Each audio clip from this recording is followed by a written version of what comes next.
I don't remember whether in my last lecture, because this is a sentence I'm quoting over and over again, I've quoted all through my life, I wonder if I gave you a quotation from the Chinese philosopher, the Chuang Tzu.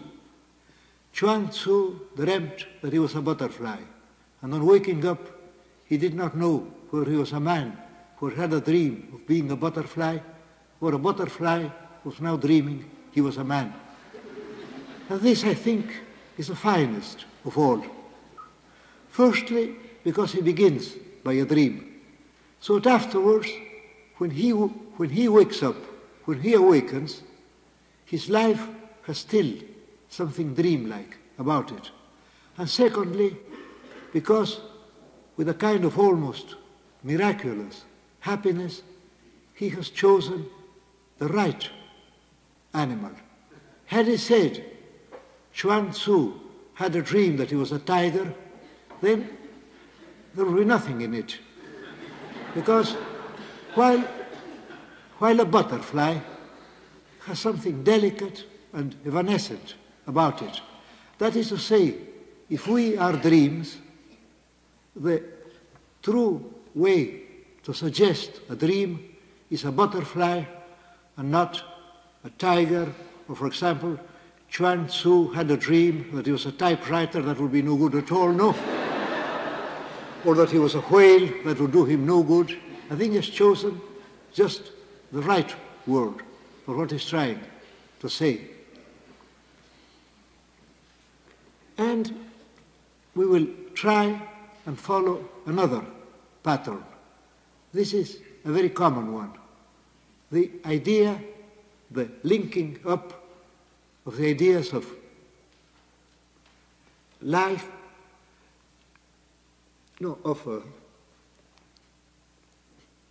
sleeping and dying.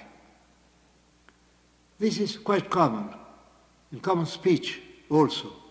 And yet, if we look for examples, we shall find that they are very different. I think that somewhere in Homer, he speaks of the iron sleep of death. And here he gives us the two opposite ideas. Death is a kind of sleep, and yet that kind of sleep is made of a hard and ruthless and cruel metal of iron. It is a kind of sleep that is unbroken and unbreakable. Of course, we have Heine here also, Der Tod, das ist die kühle Nacht. And since we are north of Boston, I think we might speak also, we might remember those verses, those perhaps two well-known verses of Robert Frost. The woods are lovely, dark and deep, but I have promises to keep, and miles to go before I sleep, and miles to go before I sleep. Those verses are so perfect that we hardly think of a trick, and yet, unhappily, all literature is made of tricks, and those tricks get, in the long run, found out, and then the reader tires of them. But in this case, the trick is so unobtrusive that I feel rather ashamed of myself for calling it a trick. It is merely for want of a better word. Because Frost has attempted something very daring here. We have the same verses repeated, word by word, twice over, and yet the sense is different. And miles to go before I sleep. This is merely physical. The miles are miles in space in New England. And sleep means, well, it means going to sleep. And then, and miles to go before I sleep, then we are made to feel that the miles are not only in space but in time, and that sleeping means dying or resting. Now, had the poet said so in so many words, then he would have been far less effective. Because, as I understand it, anything suggested is far more effective than anything laid down. Perhaps the human mind has a tendency to deny a statement. I remember what Emerson said: arguments convince nobody. They convince nobody because they are presented as arguments. And then we look at them, we weigh them, we turn them over, and we may decide against them. But when something is merely said, or better still, hinted at, then there's a kind of hospitality in our imagination. We are ready to accept it. And I remember having read some 30 years ago the works of Martin Buber, and I thought of them as being wonderful poems. And then, when I went to Buenos Aires, I read a book by a friend of mine, Duhovny, and I found in its pages, much to my astonishment, that Martin Buber was a philosopher, and that all his philosophy lay in those books I had read as poetry. And perhaps I had accepted those books because they came to me through poetry, through suggestion, through the music of poetry, and not as arguments. And I think that somewhere in Walt Whitman may be found the same idea, the idea of reasons being unconvincing. I think he says somewhere that he finds the night air, the large few stars, far more convincing than mere the arguments. And I suppose we may think of other trends, of other patterns of metaphor. For example, this is not as common as the other ones.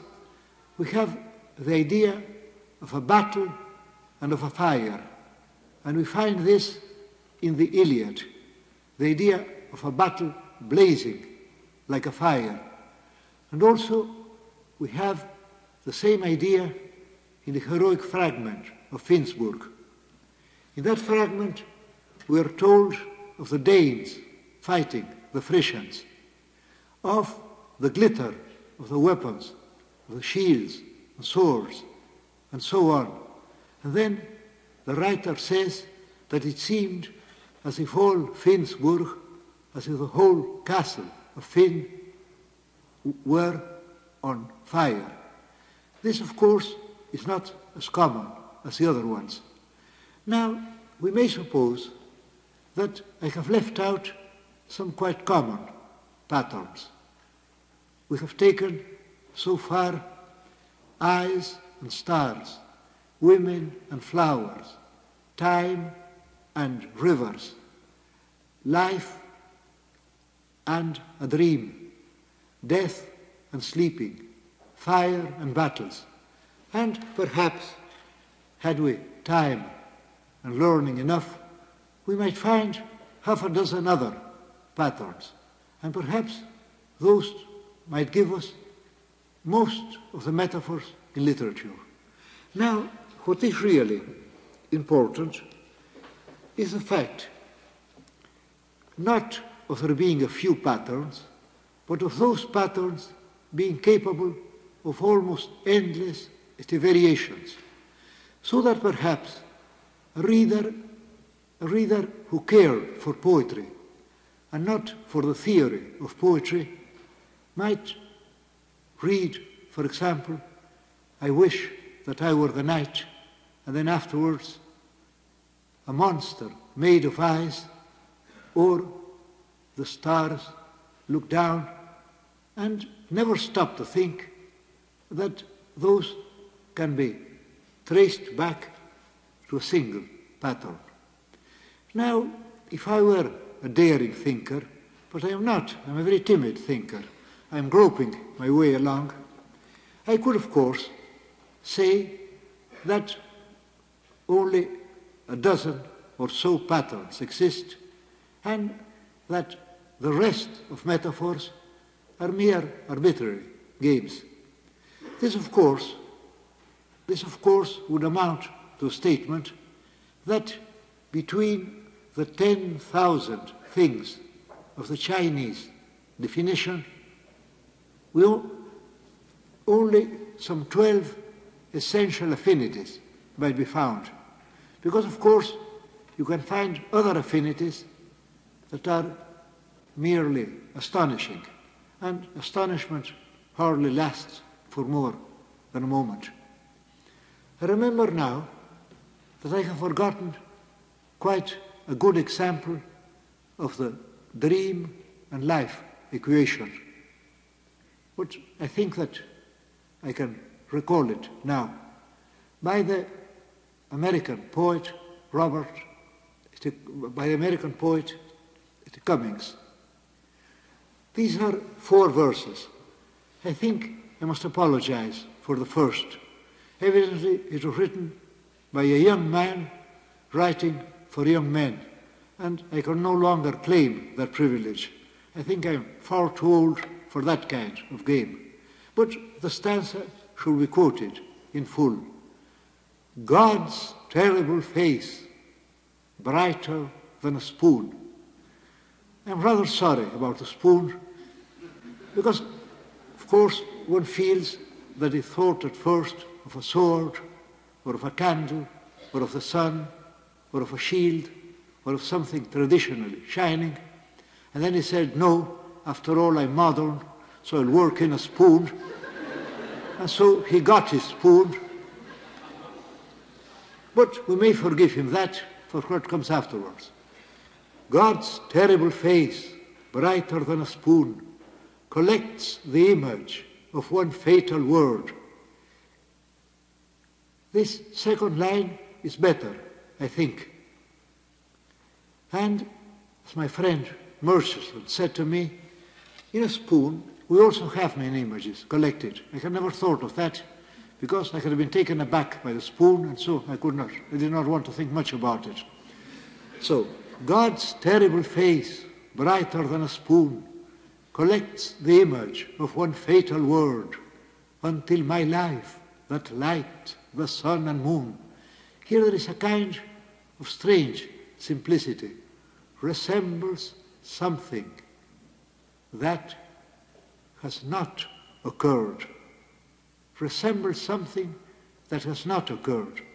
And this, I think, gives us the dreamlike essence of life better than those more famous poets, Shakespeare and Walter von der Vogelweide. But of course, I have chosen a few examples, and I am sure that your memories are full of metaphors that you have treasured up, of metaphors that you may be hoping I may quote, because I know that after this lecture I shall feel an amount of remorse coming over me, thinking of the many beautiful metaphors I have missed. And of course you will say to me in an aside, but why did you omit that wonderful metaphor by so and so and so? And then I'll have to fumble and to apologize. But now I think that we might go on to metaphors that seem to stand outside any known pattern. And since I have spoken of the moon, I will take a Persian metaphor. I read it somewhere in Brown's History of Persian Literature. Let us say it came from Farid ud Din Attar, or Omar Khayyam, or Hafiz, or one of the great Persian poets. He speaks of the moon, and he says, and he calls the moon the mirror of time. Of course, I suppose that from the point of view of astronomy, the idea of the moon being a mirror is as it should be. But this is quite irrelevant from the poetical point of view. The fact of the moon being or not being a mirror has no importance whatever, since poetry talks to the imagination. And now let us look at the moon as a mirror of time. I think it a very fine metaphor. In the first instance, because the idea of a mirror gives us the brightness and the fragility of the moon. And secondly, the idea of time makes us suddenly remember that that very clear moon we're looking at is very ancient, is full of poetry and mythology, is as old as time.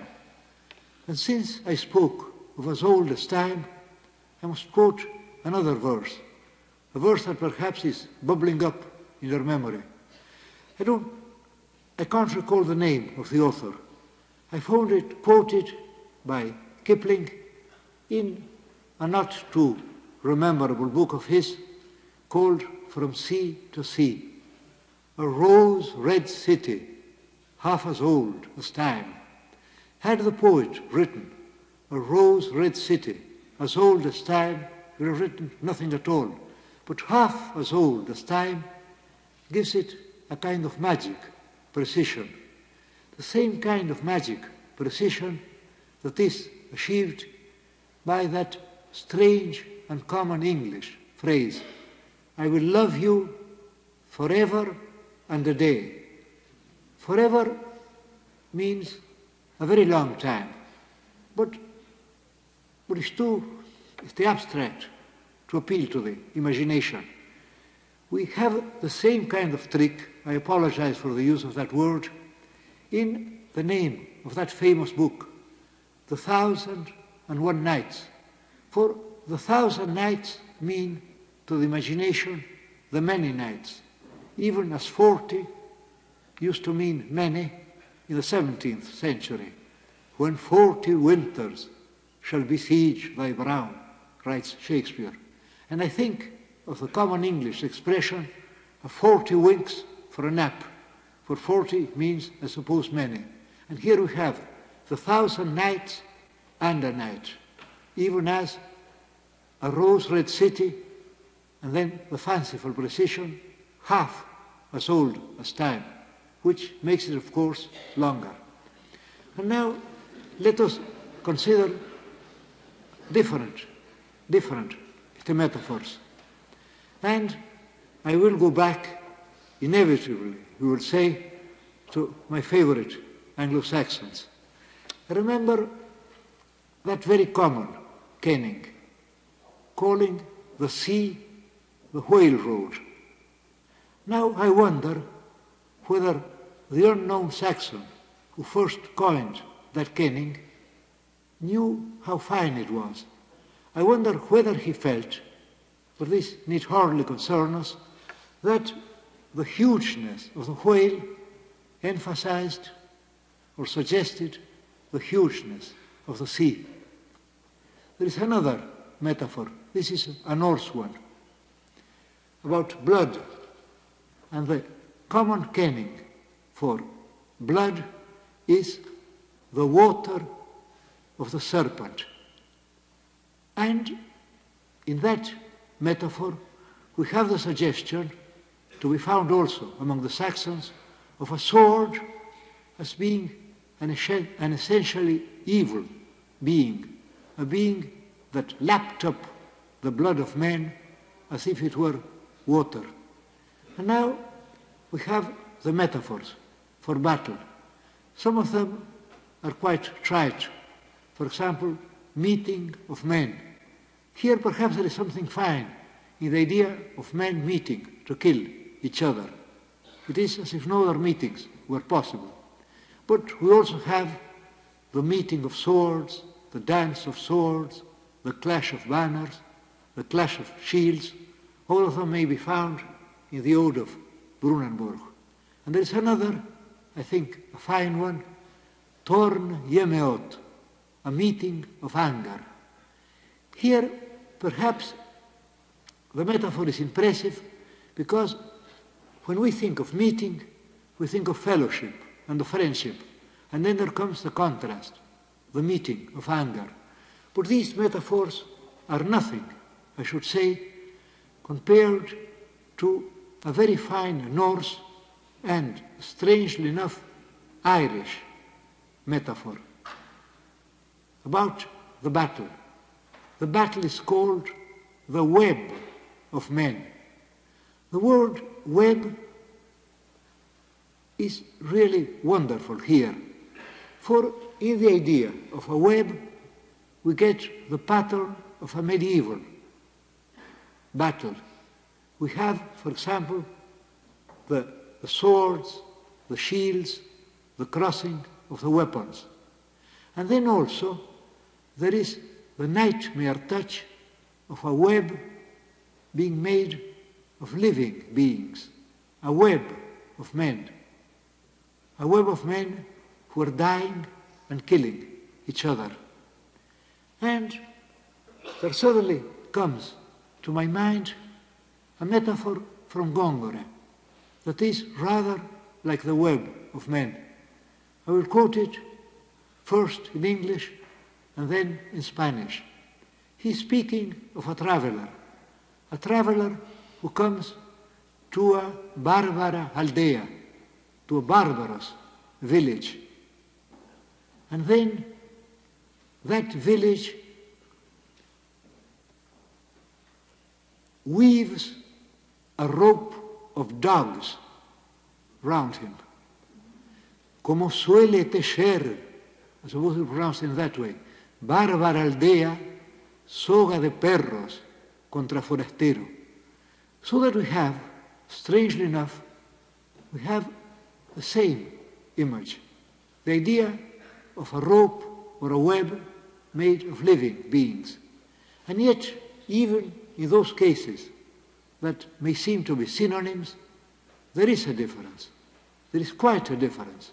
Because a rope of dogs is somehow baroque and grotesque, while web of men has something, it's terrible, something awful about it. And to end up, I will take a metaphor or a comparison, but after all, I am not a professor and those differences need hardly worry me, from Byron, from the now forgotten Byron. Because I read the poem when I was a boy. I suppose you all read it at a very tender age. And 2 or 3 days ago, I suddenly discovered that that image was a very complex one. I had never thought of Byron as being specially complex. And you all know the words. She walks in beauty like the night. Now, the verse is so perfect that you take it for granted. We think, well, we could have written that had we cared to, but only Byron cared to write it. And I will come now to the complexity, to the hidden and secret complexity of the verse. She walks in beauty like the night. I suppose you've already found out what I'm now going to reveal to you, because this always happens with surprises, no? It happens to us when we're reading a detective novel. She walks in beauty like the night. We have, at the beginning, we have a lovely woman. Then you're told that she walks in beauty.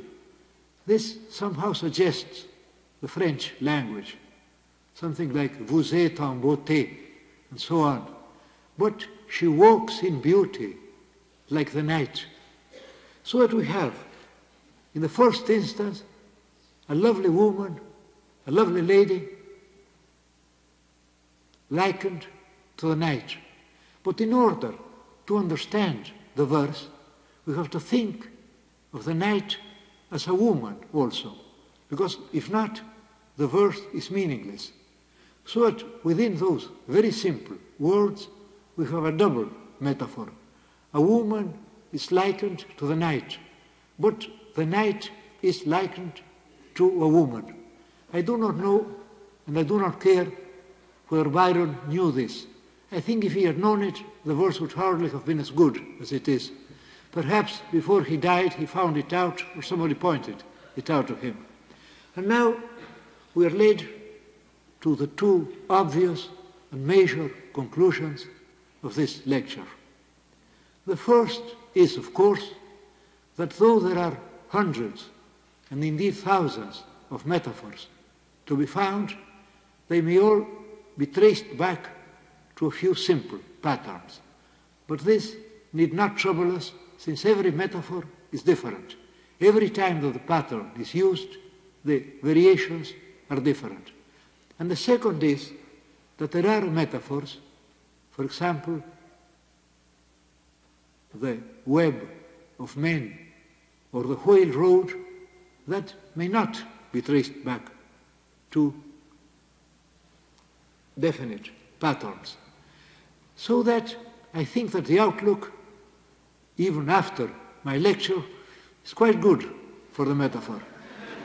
Because if we like, we may try our hands at new variations of the major trends.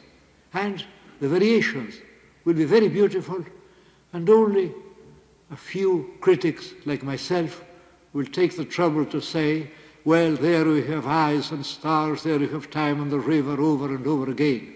The metaphors will strike the imagination. But it is also given to us, and why not hope for that also? It may also be given to us to invent metaphors that do not belong or that do not yet belong to accepted patterns.